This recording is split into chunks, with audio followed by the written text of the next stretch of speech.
Assalamualaikum warahmatullahi wabarakatuh. Selamat ketemu lagi anak-anak dengan pembelajaran PPKN. Kita melanjutkan bab 3 yang kemarin. Dan sekarang kita akan melanjutkan tentang peraturan perundang-undangan lanjutan yang bab kemarin. Baik, kita lanjutkan. Ini kemarin sudah pertemuan sebelumnya sudah disinggung bahwa tata urutan peraturan perundang-undangan yang berlaku saat ini di Indonesia itu ada 7 macam. Hal ini menurut Undang-Undang nomor 12 tahun 2011. Jadi menurut Undang-Undang nomor 12 tahun 2011, tata urutan peraturan perundang-undangan ada 7 macam. Perhatikan ini. 1. Undang-Undang Dasar Negara Republik Indonesia tahun 1945. Yang kedua, TAP MPR. Yang ketiga, Undang-Undang _Perpu. Yang keempat, Peraturan Pemerintah atau PP. Yang kelima, Perpres, Peraturan Presiden. Yang keenam, Perda Provinsi. Dan yang ketujuh, Perda Kabupaten atau Kota. Nah, ini tata urutan peraturan perundang-undangan.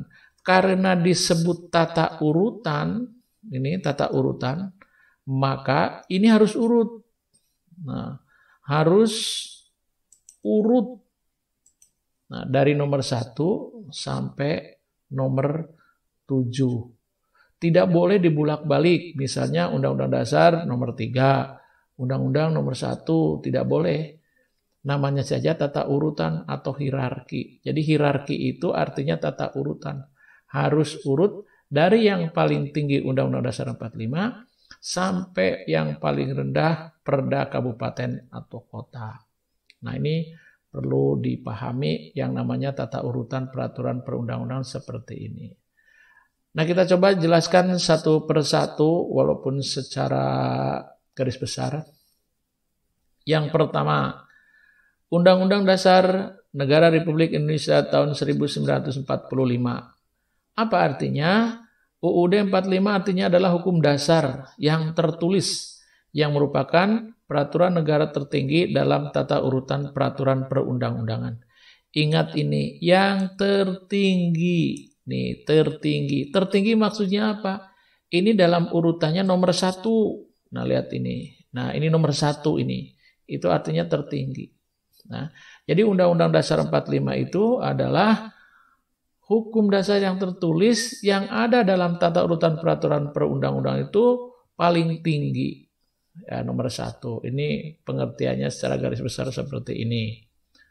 Kemudian yang kedua, ketetapan MPR. Ketetapan MPR adalah putusan MPR yang ditetapkan dalam sidang MPR. Nah, sidang MPR itu macam-macam, ada sidang tahunan, ada sidang yang 5 tahun sekali, bahkan mungkin ada sidang istimewa kalau ada hal-hal tertentu yang dianggap penting. Nah, putusan MPR itu ada 2 macam. Nah, ini yang mungkin kalian belum paham betul, sehingga perhatikan. Ada 2 macam. Yang pertama adalah ketetapan. Pengertiannya, putusan MPR yang mengikat baik ke dalam maupun keluar MPR.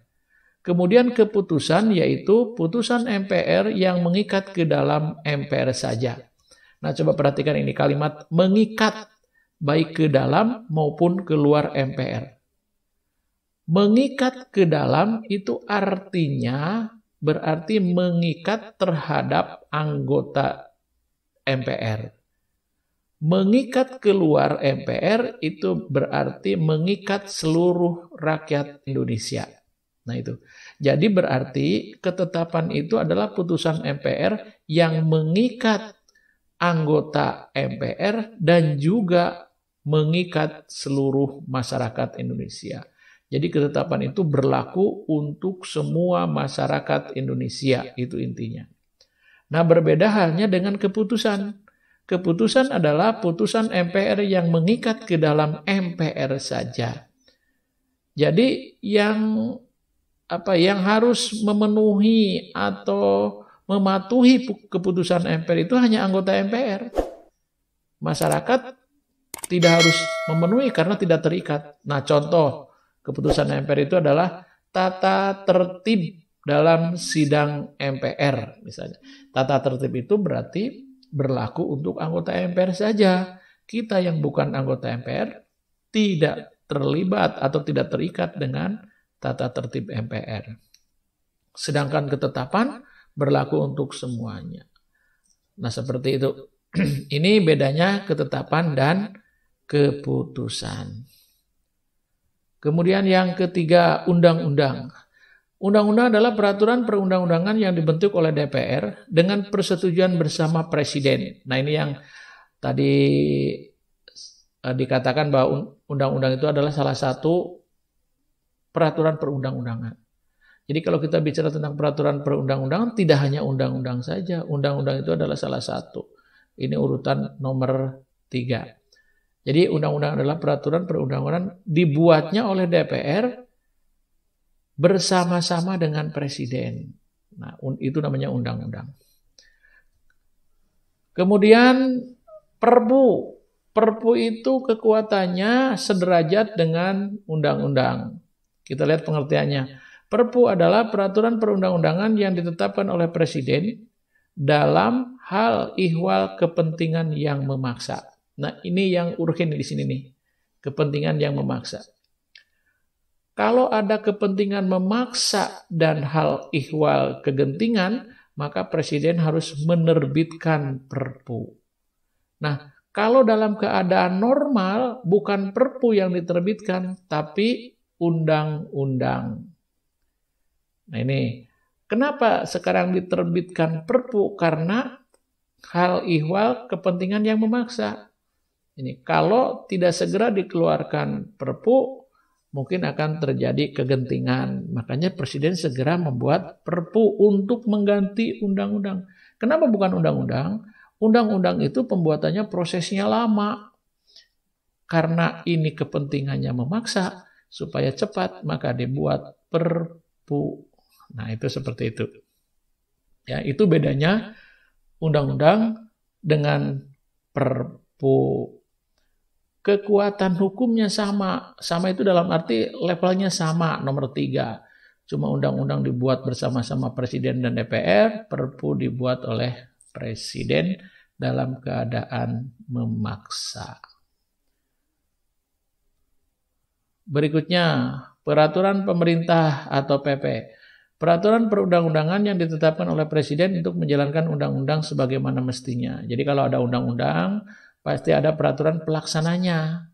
Peraturan pelaksana dari undang-undang itu namanya peraturan pemerintah. Jadi kalau undang-undang mungkin garis besarnya saja, kemudian nanti teknisnya diatur oleh peraturan pemerintah. Jadi PP itu untuk melaksanakan atau menjalankan undang-undang. Nomor 6, nomor 5, peraturan presiden atau Perpres adalah peraturan perundang-undangan yang ditetapkan oleh Presiden untuk menjalankan perintah peraturan perundang-undangan yang lebih tinggi atau dalam menyelenggarakan kekuasaan pemerintahan.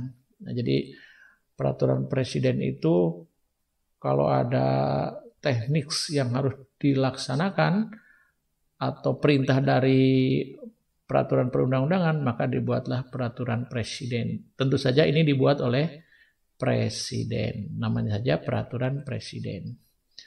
Yang keenam, peraturan daerah atau perda provinsi adalah peraturan perundang-undangan yang dibentuk oleh Dewan Perwakilan Rakyat Daerah atau DPRD provinsi dengan persetujuan gubernur.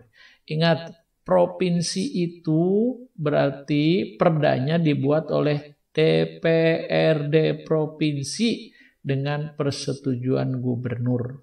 Kalau provinsi. Nah, sekarang beda dengan yang terakhir ini. Peraturan daerah, kabupaten atau kota. Peraturan perundang-undangan yang dibentuk oleh Dewan Perwakilan Rakyat Daerah, kabupaten atau kota dengan persetujuan bupati atau wali kota. Nah, ini bedanya dengan yang provinsi. Kalau provinsi DPRD provinsi dan gubernur, kalau perda kabupaten atau kota, DPRD kabupaten atau kota dengan bupati atau wali kota.